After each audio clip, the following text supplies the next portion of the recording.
Hello everyone, আসসালামু আলাইকুম। Welcome to Nasima's kitchen. আজকে আপনাদের সাথে শেয়ার করছি চিকেন রোস্টের রেসিপি। এই জন্য প্রথমে এখানে 2 কেজি চিকেন নিয়েছি। এরপর 1 টিস্পুন লবণ দিয়ে ভালোভাবে মাখিয়ে 20 মিনিটের জন্য রেখে দেব। 20 মিনিট পর চুলায় তেল গরম করে চিকেনটা ভেজে নেব। উল্টে পাল্টে চিকেনটা আমি ভেজে নিচ্ছি। চিকেনটা একদম হালকা করে ভাজতে হবে।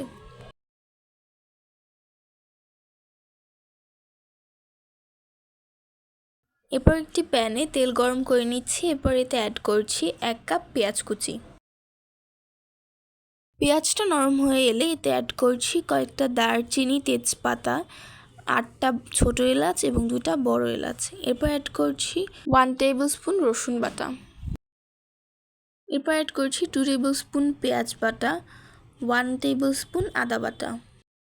এবার এখানে আমি রাঁধুনির রোস্ট মশলা নিয়েছি। এবার রোস্ট মশলাটা একটি বলে নিয়ে নিচ্ছি। এরপর এতে অ্যাড করছি 1/2 কাপ টক দই এবং প্রায় 1 কাপ পানি। এবার সব কিছু একসঙ্গে নেড়ে চেড়ে ভালোভাবে মিশিয়ে নেব। এবার এই মিশিয়ে নেওয়া মশলাটা দিয়ে দিচ্ছি। এরপর এতে অ্যাড করছি 2 টিস্পুন মরিচের গুঁড়ো, 1 টিস্পুন জিরার গুঁড়ো, 1 টিস্পুন ধনিয়ার গুঁড়ো, 3 টেবিল স্পুন টমেটো সস এবং পরিমাণ মতো পানি। এবার সব কিছু একসঙ্গে মিশিয়ে নিয়েছি। এবার একটি বলে আমি 3 টেবিল স্পুন পাউডার মিল্ক নিয়েছি এবং পরিমাণ মতো পানি নিয়ে ভালোভাবে নেড়ে চেড়ে মিশিয়ে নিচ্ছি। এবার দিয়ে দিচ্ছি। এরপর নেড়ে চেড়ে মিশিয়ে অ্যাড করছি স্বাদ মতো লবণ এবং সেই ভেজে রাখা চিকেনগুলো। এরপর নেড়ে চেড়ে সব কিছু একসঙ্গে মিশিয়ে নেব।